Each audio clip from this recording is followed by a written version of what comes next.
Ang gutom na dyan. Kaon. Pagbalik. Kaon pa ka? Hindi na.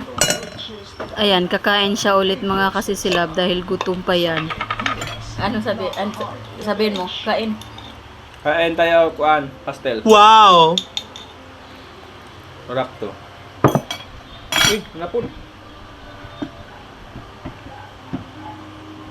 Anas na dun, di pa daw kakaon ni.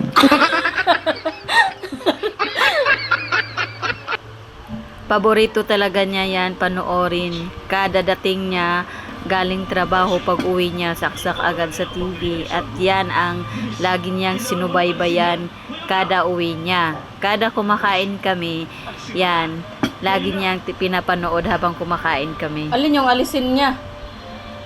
Tagal makasagot sa seryosong pinapanood. Sa pangiran sa bata.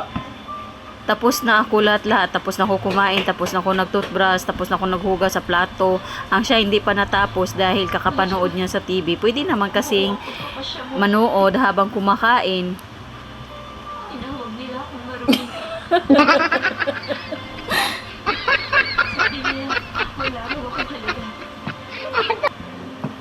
At habang nanonood si Idol ng teleserye, ako magpapasalamat po ako sa inyong lahat, followers and non-followers, sa lagi pong sumusuporta sa aming mga video. Thank you for watching!